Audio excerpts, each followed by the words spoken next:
So we're here with the Enterprise Marketer Podcast, and I have Matt Heinz with me, and he's another backyard farmer like That's myself. right. Yeah. I don't have any animals anymore, but my wife wants to pick up some on the way home. So, but how's it going? It's good. It's good. Thanks for having me. And you're based out of Washington, right? We are, yeah. So the business is in Redmond, Washington, just down the hill from Microsoft, and we live outside of Seattle, in a town called Kirkland.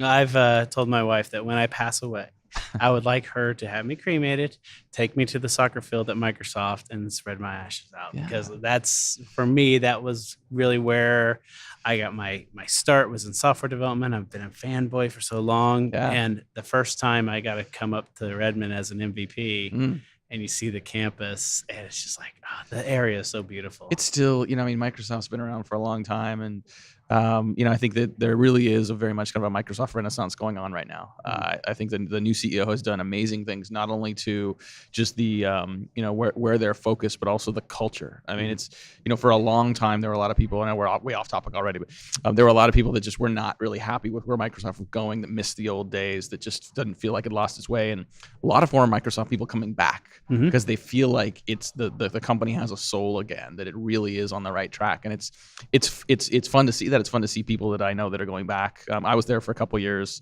and really enjoyed it. And the region's proud. I mean, you've got Microsoft, you've got Amazon, you've got Boeing, among many other companies, but those are three behemoths that are Seattle born and bred. And it's a lot of fun to be there. Yeah, and I mean, it really is on topic because they were some of the pioneers in digital content marketing. Yeah, they started, when they bought .NET Weblogs back in 2002 and launched the MSDN blogs, and really started, bringing Scoble in and starting Channel 9 and doing some of these things that people are still trying to emulate. Well, I would argue it started before that. I mean, back in the mid 90s, they launched the Sidewalk brand of websites, and Sidewalk was basically, it was local citizen journalism.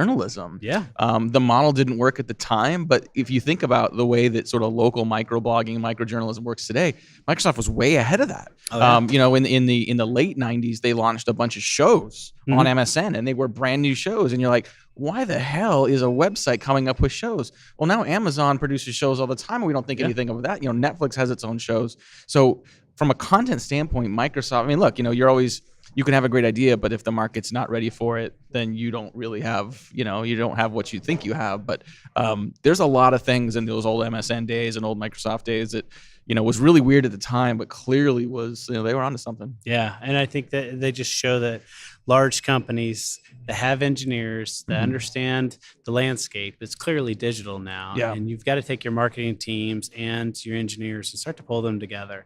And that's why I'm really interested in your topic. I wish I wasn't speaking at the same time, but you're talking about the 50 essential and 45 minutes, right? Yeah. 50 essential content marketing hacks and tools and tricks and shortcuts and best practices. Those, it sounds like it brings in the whole spectrum of things that I need to do for content marketing that other people have tried and learned. And so what are some of your favorite essentials for?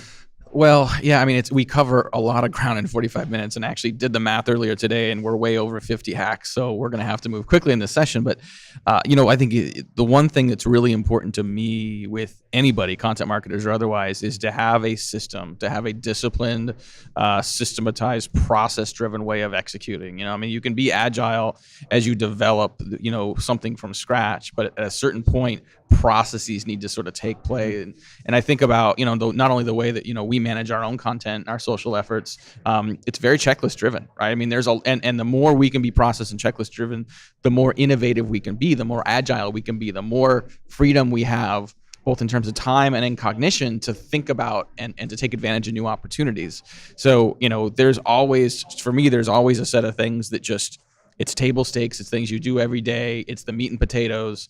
And the easier you can make that to execute, the faster you can make it execute, the more consistent you can make it to execute it the same way, the right way every time, the more you can continue to innovate in the other areas. Yeah, and I love that about the way, a lot of the ecosystem thinks about the word agile, and it's being just something that we We try without formula. Yeah. But when you think of like an athlete who's agile, the first basketball player that dribbled between his legs to switch hands didn't just do it during a game because he had to take the ball from this hand to this hand, right? He practiced it. Sure. And the first football player that decided to roll instead of getting tackled, he wasn't just trying something. And that's what I love about being agile in content marketing is there are practices out there. There are at least 50 that we can cover in 45 minutes that you can take and practice to learn about. So that way, when you are pivoting, when you're trying new things, you're not just doing it with a wild guess. You're doing it with some research behind That's right. it. Yeah, and I think it's I think content is an interesting space from that regard because you look at this conference and there's 4,000 people here, and that's just the tip of the iceberg in terms of the companies and the people that are making content marketing a core part of what they do. I mean, CEB now says that in the average B2B company spends 45% of their budget on content marketing, and 84% of those companies intend to increase that investment moving forward. Unfortunately, most of those companies are using that just to create more crappy blog posts, right? And so there is less differentiation in the market as the market is flooded with content, which makes the opportunity greater for brands and for organizations and individuals who truly focus on creating great content. Now, you can be agile and be speedy and quick on a lot of different things to try things. Like if you want to do a podcast, you can get started right now by pressing record on your iPhone, right? Yeah. You might have good content, but that is going to pale in comparison from a quality standpoint to what we're doing here, which is, I covet this setup. I've got you can borrow. Oh my gosh, I've got a Yeti Blue, and I feel really good about what we do for our fledgling little podcast. But this is awesome. I feel like I'm in a radio studio. But and you've got the full board here. The quality of what comes out of this is night and day from what you can get on an iPhone, right? So you can start agile, but then you make an investment in saying, I'm going to do this. This is going to be a core part of what I do. There's a system with which you're doing this. You've got these interviews lined up. You've got your notes. You've got the whole process set up, and this stuff just doesn't happen. No, what's awesome about it is I went and spoke with people who were in the news industry, who were on radio, who were in newspaper. And I said, how did you guys do it? Right? Because I've tried a video and it's hard. What did you do at the news studio? Yeah. And they will tell you, and you can embrace what someone else has already done. Yeah. And nothing is new under the sun, especially, like these mics. Finding the best mic, YouTube it, figure it out. There's somebody talking about it. But there's still an enormous barrier for most people to actually do this, right? It's one thing to say, I know I should do a podcast. And, I think a lot of people say, well, what am I going to talk about? How am I going to record it? How am I going to publish it? Yeah, you got to figure that out, right? And then you're going to stumble as you do that, and things aren't going to work the way you want. And then you do spend money on this type of equipment. And so I think a lot of people look at those as barriers, and then they get distracted by their email and they move off to something else. So, I go back to that word I used earlier of discipline. Being disciplined about knowing what you want to achieve, what's the best way to get there, and knowing even if it's going to take a fairly strong lean in on your part from a time, from a budget, from a resource standpoint. If you're going to do it right. Joe talked about that this morning. He said enough of the half-assed content, right? Either go all in or don't do it. And I think that, it's an awful lot of people that are in that middle ground that just sound and look like everyone else and are not having an impact. And the unfortunate thing is you've got a book like Epic Content Marketing when it lays out the plan and it starts with curation. I would much rather have a curated feed with your comments than your crappy article that you didn't even give the time to do the research. You just reproduced something else that you read. And, but you give me the things that you read instead. That would be so much more valuable. Well, and it doesn't, like you said, you don't have to create anything, right? Yeah. You literally just, you read the way you probably already were reading and you just say, okay, this one's interesting. You get most of the credit with your audience for having done that curation. It was written by someone else. You're linking to someone else, but it came from you. As you build trust and credibility with an audience, you don't need long impressions with people. You need quality impressions, and those quality impressions can be that split second they saw on your social feed that you posted in something interesting. They saw the headline, they don't have time to read it, but they're like, there's that Heinz Marketing posting something interesting again, right? Yeah, that is very powerful and cost you next to nothing, and it scales infinitely. Yeah. So I think there are many reasons that we could, espouse on why you should be creating your own content. And I could argue anybody in any market, in any position, in any brand, any industry should be doing it. But you're right. I mean, curating content, building an audience that way, it's still seen as a barrier for a lot of people to even get started with that. Yeah. And I mean, we talked about podcasting, and you think of people like, oh, I should get into podcasting. It's like, go listen to a few, learn how you're going to build your podcast, but then curate it, because everybody relies on Apple and iTunes to get their message out, because there's not enough curators. Right. There's not enough people saying, here's the great podcast going on. Right. And it's so sad that in content marketing, we all know the link is the most important thing, that you send me a link and that gives me some of your juice and I get it and we all win. Right. And I start sending you links. We don't link to each other. It's like we don't even try to do the stuff that we're preaching. I know. Well, look, there's, even the people that do it really well will tell you that, there's plenty of things they wish they were doing better. One of the guiding principles that I think a lot about just in marketing and sales overall, but especially in content marketing, is the idea of empathy, right? And just understand your audience better. And it's empathy with your peers on the marketing team. It's empathy with your peers across the aisle in the sales team. It's empathy with your customers. And empathy is different than understanding the buying journey. It's different than understanding the stages someone goes through. It's understanding the fundamental emotions behind that. Sort of, you think about, if you're, no matter what you're selling to someone in B2B, you're probably selling to a very crazy, busy person. Like, what kind of empathy can you have around their crazy busyness? Yeah. That can develop a heartfelt moment between you and the prospect. It can be done in content. It can be done in a face-to-face conversation. It can be done in chat. Right. But to have that level of empathy, like, that is a rare thing, especially when it's authentic. And so, I think those are the kind of lean in moments that differentiate people. We were talking earlier, before we started recording about, not just the farmhouse, but just the content that we all have that's content about us. And even if you're doing complex enterprise selling, and following like Challenger model or whatever, people still like other people. We still want to know about other people. And so to develop that connective tissue of relationship and trust and credibility, sharing a laugh about Saturday Night Live or talking about chickens and how we name them. I mean, these are the things we remember about each other, right? And you better believe that counts as content.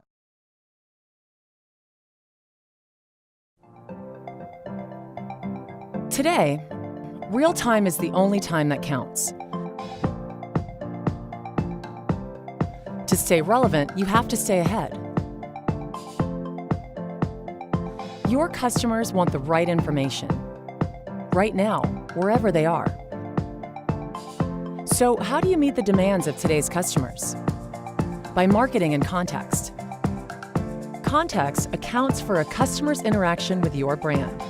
So each touch builds on the next, creating more meaningful experiences for your customers. At Sitecore, we call this context marketing. To do it well, you need marketing technology that has three things: contextual intelligence, content management, and omni-channel automation. Contextual intelligence gives you the information you need about your consumers, so the content you manage is more relevant and is automatically delivered wherever your customers are. The Sitecore Experience platform was built for context marketing, so you can create a more personalized customer experience. Demand more from your marketing technology. Demand more from marketing. Own the experience. Sitecore.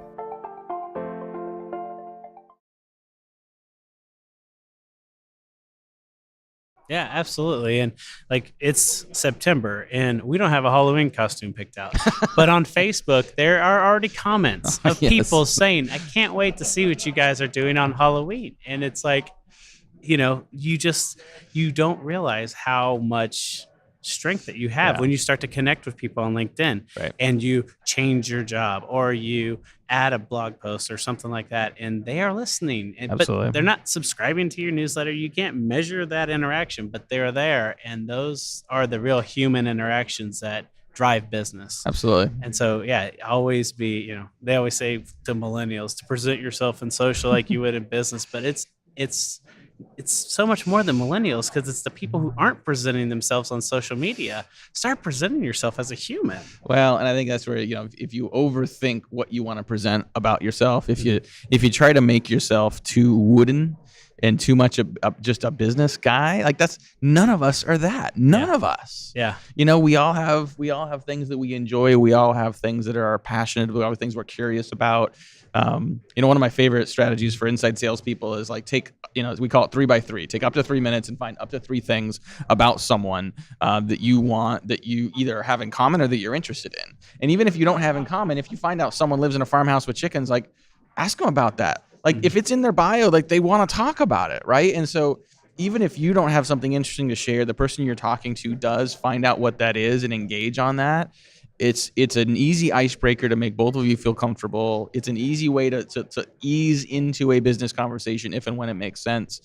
But, those are the things that we all want to talk about. And then it comes out in your stories. So when you are producing content and it is business oriented, you don't have to say all that stuff goes away. Yeah. So if you want to tell a story about the lost chicken you had, right? You're now down to 6. Yep. Well, there's a story in there. There's like a less resource, right? There's one less egg that you have in the morning, right? Right. And then there's, that can all be related back to the stuff that you're creating, that you're trying to deliver as value, that actually has that personal story in it. Yeah. So rather than figuring out how to tell a story with a brick building that moves around, tell the story of you. Yeah. I think you can't reinforce that enough, because I just don't see it enough in content marketing. In my session later today, I mean, I spend, got 45 minutes. I think I spend the entire first 10 just talking about those kind of stories, talking about the impact that, pictures and images and just moments in time about yourself and your family and your interests. I mean, there's things you may not want to share about yourself, and that's fine,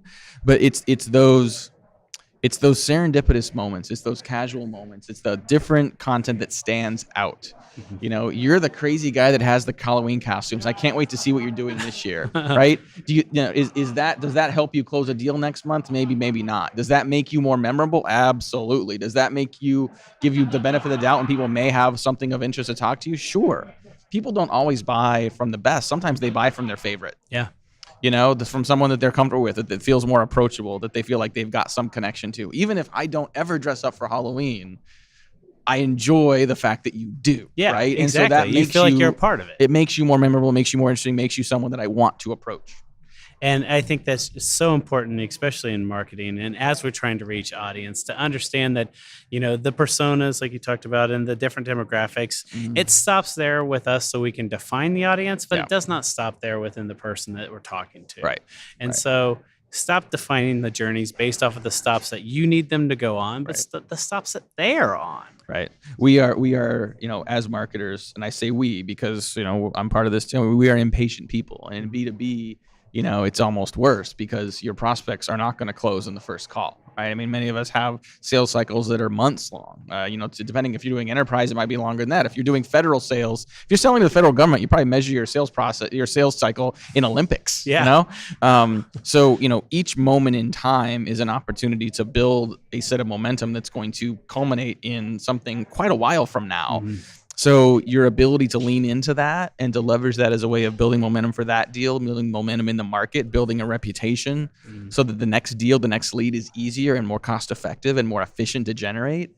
And I think too often our impatience is not only trying to get prospects to move too quickly, but trying to get everything we're doing to work more quickly. Everyone I know that is invested in content marketing is doing it for the long play. You look at a lot of the speakers and thought leaders and bloggers that are at a conference like this, and they're not looking at each individual blog post and each speaking opportunity as, well, how much pipeline did I get out of that, right? It's a body of work that you're looking at. And look, as a direct marketer and as a guy who consults with sales teams, that on one hand, that drives me nuts, because I want to attribute value. I want to attribute revenue results to every possible touch point I can. Look, dude, that's just not possible, right?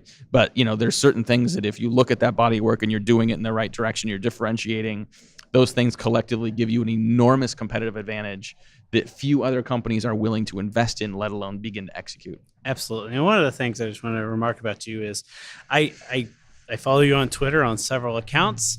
I know you have an automation platform in the background, but you do it well, right? It's not something that I'm like getting random hits from you, right? You Right. get the likes, you get the reshares, you get Yep. the retweets and everything like that, but it's not the pitches that, Right. that No. you know what the platform's good for, Yeah. and you deploy techniques that are acceptable because the other person on the other side is a human. Yep. I agree. And you know, there are a couple tools that we use that help us sort of semi-automate what we're doing on social, but maybe less than you think. I mean, a lot of what we're doing is just very process driven. You know, there's things that I don't trust tools to do. Yeah. So there's things that are very sort of monotonous, but I'd rather have a person do it, because the 20% of the time when it shouldn't be done, I want a person to notice that, and a robot still can't. Absolutely. You know, I think, you know, everything that gets posted on our Twitter account, I post. It may get queued up in a tool that sort of goes out over time. Yeah. But you know, I'm managing the content curation. I'm managing the Sprout Social sort of reply to things.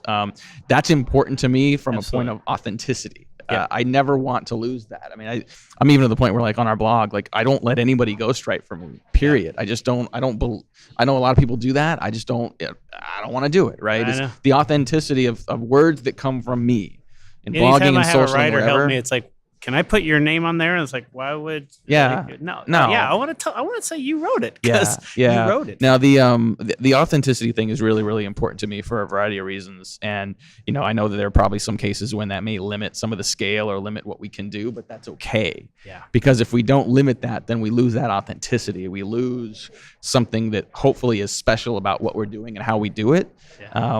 You know, like this conference. You know, I mean, this part of what makes this conference special is Joe Yeah. and Orange and Cleveland, right? And so if you were to take this conference out of Cleveland, if you were to take it away from Joe, you know, it'll be interesting to see what happens over the next couple of years with this conference. But you know, they've built something very, very special that isn't just about content marketing. There's a real family atmosphere here that you don't see in a lot of other conferences. Absolutely. And it's very special, and it's also very authentic. That's a Yeah. big part of the recipe. And one of the things, like, you know, the majority of us here speaking are marketers who sell or prospect to Sure. other marketers. Sure. And you see those who are truly treating this as a business opportunity. And then Yep. you see those others that feel like these are my people, and we're together for a holiday. Yeah. And we need to celebrate. And Well, you know, and make no mistake. I mean, I'm not here just because I want to go hang out in Cleveland. Like, this is a fun city, and I'm looking forward to Cheap Trick tonight. And it's going to be very fun. But like, I'm here for business. Yeah. And you know, when I speak this afternoon, like just, I mean, if I had to be really cold about it, like, I expect to get leads, I expect to get pipeline out of that. But I get that by not trying to generate leads, Exactly. by not pitching my services on stage. You know, the more I can get that to be authentic, just be over the top valuable for 45 minutes. I earn the right for some of those people to hopefully want to follow me on Twitter. I earn the right for some of them hopefully to want to check out a blog post or two or sign up for our newsletter. And you know, are there more efficient ways to convert the crowd? I'm doing my air quotes if you can see it. Are there better ways to convert the crowd, like in the room? Sure, but at what cost? Yeah. You know, so I think there's definitely a middle ground that at the end, the ultimate conversion yield is almost always higher and a higher quality as well. Yeah. And I think we got to look at the numbers, like the 60 to 80% that we're getting to of people doing research before they talk to a salesperson. Yeah. And look at that not as, oh no, this is where we're at, now we're back to in the corner, but there's a reason for this. Yeah. And so now that means 60 to 80% of our interactions with people need to not have sales be the primary focus and just be value-driven entertainment. Well, and I'm not opposed to salespeople having that conversation. You just can't sell. Yeah. You know, I mean, like when we have inbound leads coming into some sales organizations we work with, let's say it's a white paper and it's on a particular topic. You know, what I don't want is a salesperson saying, "Hey, thanks for downloading the white paper. Would you like to see a demo?" I mean, the answer is almost always no to that. Yeah. But you know, the rule number one for those inside sales teams when we work with them is, unless they explicitly ask you a question, you are not allowed to talk about your product or service. Yeah. Find out why they wanted that topic. What about that topic is interesting right now? What's going on in their organization that made it prescient? You know, say, hey, I get to talk to people in your position every day, and when I ask them what their challenges are, I hear these same three things, and talk about whatever one just makes them a little sweaty just thinking about it, right? And so that discovery process, that challenge to status quo phase of the buying journey, that education and attention and credibility driving, like a salesperson can do that. In the same way that a marketer can do it, in the same way that content can do it. It's all about the approach. Yeah. Well, thanks for your time. And I know you got to get ready for the session because we got 1 hour before we go on. But Any parting thoughts for kind of what you've enjoyed about this event and what you're looking forward to next year? Oh, this is a highlight of my conference schedule every year. Just the caliber of the people that are here, just good, smart marketers that are hungry to learn, that are open to sharing their best and sometimes worst practices that are always super valuable. I learn a ton. I learn a ton by talking to people, by listening to people, by walking the show floor, I don't know of very many other conferences that combine the quality of content, the quality of people, and just the efficiency of the time on site as Content Marketing World. So as always, it's a pleasure to be here. I come from the dev background, and we had 5-day conferences. And when I hear a 2-day conference, I'm like, what? And you look at the schedule, it's like packed. Wow, you guys. 10 minutes to go between sessions, and they do it. We see it, like they're flowing. Yeah, People exactly. are excited. They're not stopping. They're grabbing their drinks and they're going. There's so much great content. Yeah, absolutely. Well, thanks for your time, and Thank I hope you. I hope you get that extra chicken back, and then grow your family. Awesome. Thank you very much. There are so many marketing tools to choose from these days. More than 3,500 the last time we checked. If you're overwhelmed and confused, you're not alone. With so many options, marketers are having a difficult time trying to select which tools will meet their team's unique needs. So why do the top content marketing teams choose DVHQ? It's because of our unique focus. Let me explain. The typical content marketing process looks something like this. You start with a defined strategy, then you ideate and brainstorm with your team. Create a plan of attack, produce the content, optimize it, then publish and promote the content, and finally, review the analytics to see how your content performed. As you may know, most marketing software tools are built to support the back half of this process. There are countless CMS platforms, email marketing tools, marketing automation systems, social publishing tools, analytics suites, etc. The list goes on and on. But here's the thing. The back half of the process is not where companies are really struggling. What marketing teams are really struggling with is the upfront part of the process, the strategy, the ideation, planning, workflow, and collaboration during the content production process. Sound familiar? If you don't get your upfront strategy and planning right, the odds of consistently publishing great content is, well, not very good. So these upfront areas are where we focus 100%. We don't want to reinvent wheels or be a jack of all trades, master of none type of content marketing solution. DVHQ was on a mission to build a content marketing platform that makes it incredibly easy for you to plan and produce high-quality content more efficiently. This approach then gives you the freedom to integrate and connect DVHQ to your preferred downstream tools. So, if you're looking for help with strategy, ideation, planning, and collaboration, then we're the solution for you.